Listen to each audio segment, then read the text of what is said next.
Hello viewers, నేను ఇప్పుడు ఒక కొత్త ట్రిక్తో వచ్చాను. చాలామంది అందరికీ విండోస్ సర్వీస్ ప్యాక్ 2 ఉంటుంది. నా సిస్టమ్ కూడా ఇప్పుడు Windows service pack 2, Windows XP service pack 2. ఇలా సర్వీస్ ప్యాక్ 2 ఉండడం వల్ల MS Office 10 కొన్ని ఇతర సాఫ్ట్వేర్లు ఇన్స్టాల్ కావట్లేదు అని అంటుంటారు. దీనికి ఎలా చేయాలో ఇప్పుడు నేను ఒక ట్రిక్ చెప్తాను, అలా చేయండి. ఇక్కడ చూడండి, నా సిస్టమ్ ఇప్పుడు service pack 2 Windows XP service pack 2 ఉంది. దీన్ని ఇప్పుడు సర్వీస్ ప్యాక్ 3గా 5 minutesలో చేస్తాను. చూడండి ఎలా చేయాలో చూపిస్తాను. మొదట ఇక్కడ రన్లోకి వెళ్ళాలి. రన్లోకి వెళ్ళి REGEDIT రిజిస్టర్ ఎడిట్ అని టైప్ చేసి ఇక్కడ ఓకే చేస్తే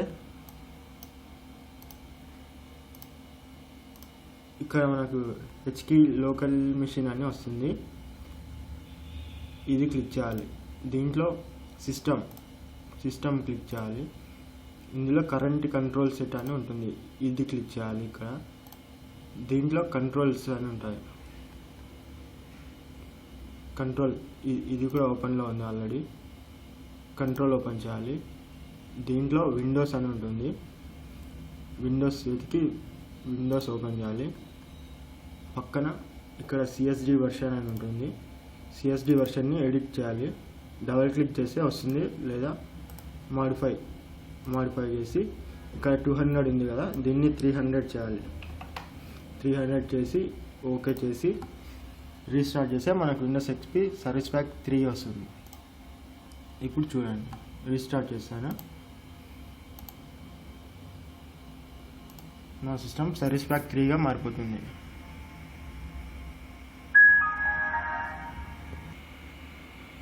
ఓకే, సిస్టమ్ ఆన్ అవుతుంది.